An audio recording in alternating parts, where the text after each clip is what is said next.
সাদা চকচকে ইউনিফর্মে সুসজ্জিত একজন ব্যক্তি হাঁটছেন রানওয়ের পাশে। বুকের উপর ছোট্ট একটি পাখার ব্যাজ আর কাঁধে দৃষ্টিনন্দন কিছু স্ট্রাইপ। এই মানুষটিই একজন পাইলট, কিন্তু তার কাঁধের স্ট্রাইপগুলো কি শুধুই সাজসজ্জার অংশ? পাইলটদের ইউনিফর্মে কাঁধের উপর যে স্ট্রাইপগুলো দেখা যায় তার প্রকৃত নাম অ্যাপোলেট। শব্দটি এসেছে ফরাসি অ্যাপল থেকে, যার অর্থ কাঁধ। দেখতে যতটা সাধারণ মনে হয়, বিষয়টি এত সাধারণ নয়। এর পেছনে লুকিয়ে আছে দায়িত্ব, মর্যাদা এবং সাফল্যের চিহ্ন।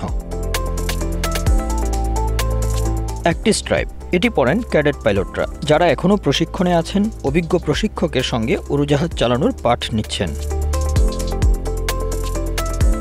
দুটি স্ট্রাইপ, এটি পড়েন ফ্লাইট ইঞ্জিনিয়ার বা সেকেন্ড অফিসার। এদের মূল কাজ ফ্লাইটের প্রযুক্তিগত দিক পর্যবেক্ষণ করা। তিনটি স্ট্রাইপ থাকে ফার্স্ট অফিসার বা কো পাইলটদের জন্য। তারা ক্যাপ্টেনের সহযোগী, আকাশে থাকা প্রতিটি মুহূর্ত ভাগ করে নেন দায়িত্ব। চারটি স্ট্রাইপ, এটাই মূলত ক্যাপ্টেনের প্রতীক। তিনি হলেন পাইলট ইন কমান্ড, যাত্রী, ক্রো এবং উড়োজাহাজের সর্বোচ্চ দায়িত্ব তার উপর। পাইলটদের জন্য এই স্ট্রাইপ পাওয়া একদিনে ঘটে না। শুরু হয় গ্রাউন্ড স্কুল থেকে, তারপর সিমুলেটর পরীক্ষা, ফ্লাইট টেস্ট, প্রতিটি ধাপে কঠিন মূল্যায়ন। ফার্স্ট অফিসার হতে হলে লাগে অন্তত 1500 ঘন্টা ওড়ার অভিজ্ঞতা। এরপর আরও প্রশিক্ষণ, ফ্লাইট রিভিউ, পারফরম্যান্স মূল্যায়ন, সব মিলিয়ে ক্যাপ্টেন হতে লেগে যায় 2 থেকে 3 বছর।